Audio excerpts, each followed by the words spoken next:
Time now to turn our attention to good reading. And joining us from the Napa Book Mine is Elena Trucker with our Book Talk Show. Good morning. Good morning. How are you this week? Much better than last week, that's for sure. It's that time of year, isn't it? Oh, yeah. Okay, so you have, I think, to lead off here. Is this the money book, the how to manage your money book? It is a how to manage your money book. Yeah. I talked a little bit about Kakebo a couple weeks ago, which is the Japanese way of managing your money. So I thought I'd talk about a different way of managing your money. This one I think will appeal to a lot of American readers this year. It's called Bad with Money, The Imperfect Art of Getting Your Financial Crap Together. Crap isn't actually in the title, so I'm not going to say that other word. By Gabby Dunn. And Gabby is, I believe, a comedian and a writer. And she started this podcast about engaging in and empowering financial literacy for millennials and Gen Z. The first episode of this podcast, which is also called Bad with Money, she asked patrons at a coffee shop 2 questions. First, what's her favorite sex position? And everybody was game to answer that, even the barista. And then she asked how much money was in their bank account, and people were aghast, saying, oh my God, that's such a personal question. I couldn't believe you asked that. And she's pointing out that that's kind of a problem. She argues that our inability to speak honestly about money is our number one barrier to understanding it. It leads us to feel alone, ashamed, and anxious about money, which in turn makes us feel even more overwhelmed by it. In this book, she's arguing that the legitimate systemic reasons behind our feeling of helplessness when it comes to personal finance needs to be demystified. She's talking about the many signposts on the road to getting your financial crap together, like how to choose an insurance plan, or how to buy a car, how to sign up for a credit card or take out student loans. She's speaking directly to her audience, offering advice on how to make your lifestyle work for you and navigate money while you date, while you're freelancing maybe, because the traditional workplace is not how most people are making their money anymore, and how to budget as well without needing to become like a Nobel-winning economist or anything. It's a pretty dry topic normally, so in a comedian's hands it becomes hilarious and really engaging.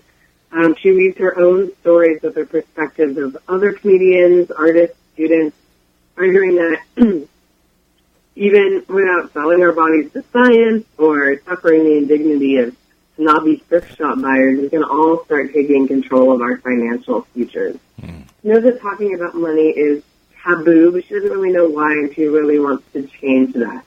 So this is on the other side of the money book. Kakebo is very much just a system for organizing things. This book, Bad with Money, is more about why it's so difficult for us to talk about money, how we can break through that barrier, and then moving on to the actual organizing of our money. So again, a really great book to start out your new year with. Yeah, we actually had Gabby on the show. I think it was just yesterday. Oh, cool. Perfect. Yeah, she's a lot of fun. Great guest. Very good stuff. All right, what's up next?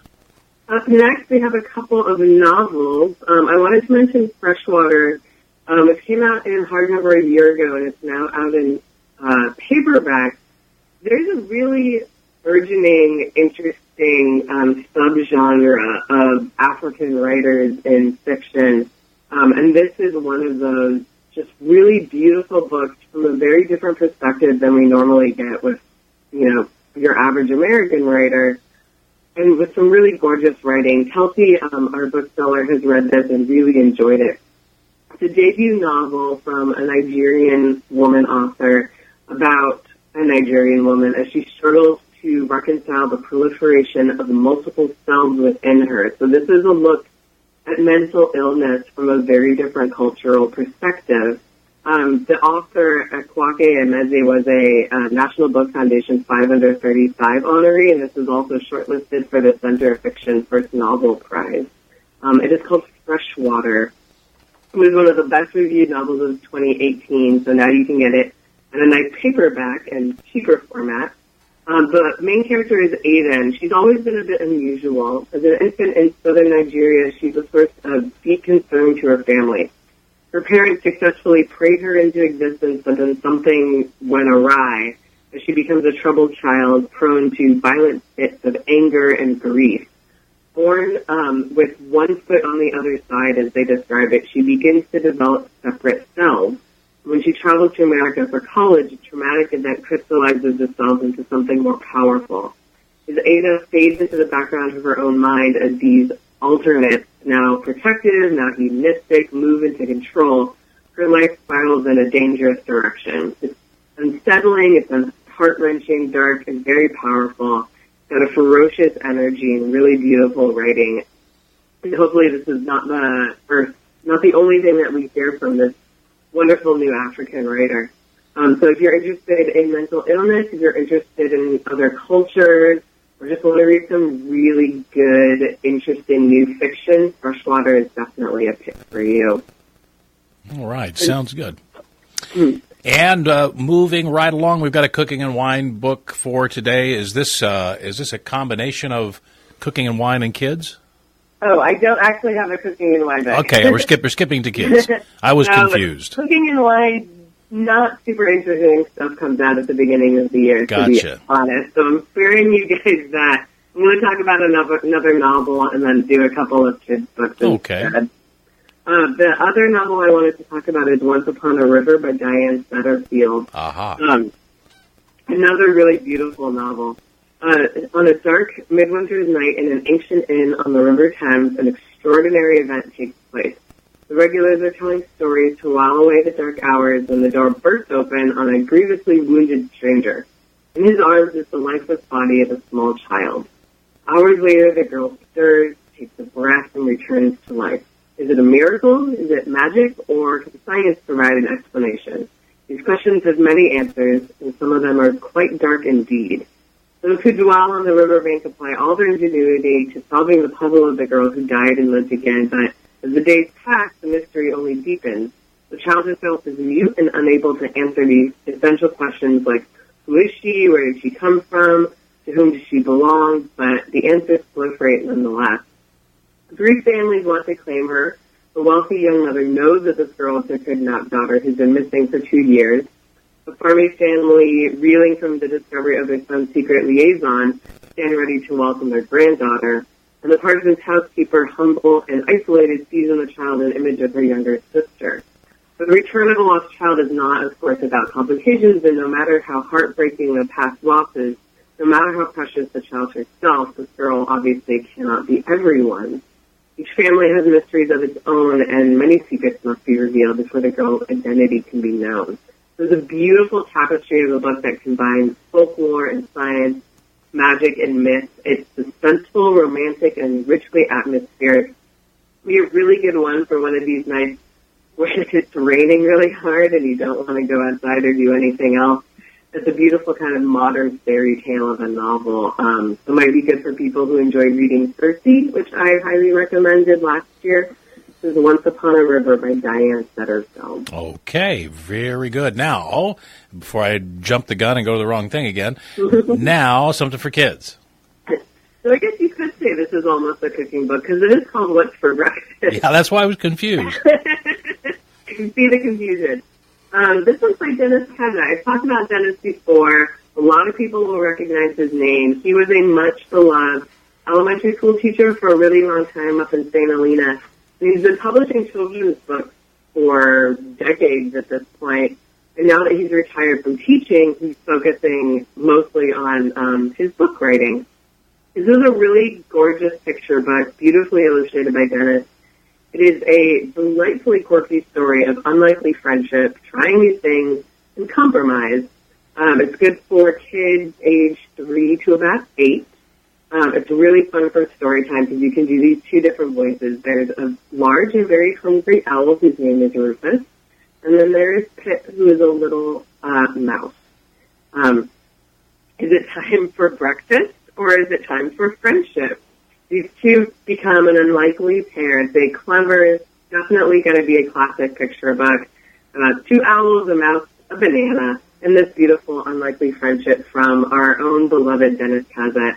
It's at both stores. It's always great to support your local authors, and you get a really gorgeous picture book out of the deal as well. Awesome. We have another picture book. We're excited about this. We have a story time tomorrow, so hopefully if the weather is not too nice, you can't go outside, come and join us.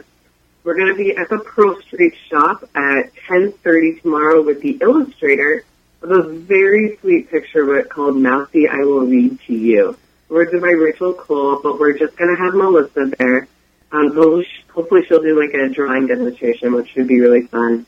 This is just a really, really cute book. I mean, first of all, tiny little mice are adorable, but it's also about reading with your family, a parent reading to a child, and how reading to your child conveys love and togetherness with them. I think it might turn out to be a classic going forward, like Rosemary Wells's Read to Your Bunny. It's a gorgeously illustrated book that will appeal to families who want their kids to become lifelong readers. It begins with, long before the words make sense, Mousie, I will read to you. It's the simplest story, but then an acorn that drops to the ground. So begins this beautiful, poignant picture book that follows a mama mouse and her baby mouse on the little mouse's journey to becoming a reader, from infancy to toddlerhood to elementary school and beyond. When Mousie is little, Mama sings him lullabies about the sky, repeats back his little goo-goo talk, and reads him poems and stories about wonderful things like forests and bears. And then one day in the playground next to the library, Mousie sounds out a word, and then two, and then three, and a reader is born. So it was inspired by the American Academy of Pediatrics recommendation that you read aloud to your children from the day they were born and even in utero. Here, it's a charming picture book that celebrates families reading together. It's been very well reviewed. The pictures are really adorable, and Melissa's going to be there reading this to your young ones. This would be appropriate, honestly, for any age. Generally, picture books are aimed for about age 3 to 7. But, of course, we always welcome kids of any age to our story time. So hopefully we'll see you all tomorrow at the Pearl Street shop at 10:30. Very good. Anything else? That was it for today. That's it for today. Elena Trucker from Napa Book Mine with our weekly book talk show. Thanks, and have a great weekend. Thanks, you as well. Okay, bye-bye. 8:22, and time for a break. More to come here with our look at the What the Heck is Going On events calendar with Julie Morales. That's coming up next, right after this message.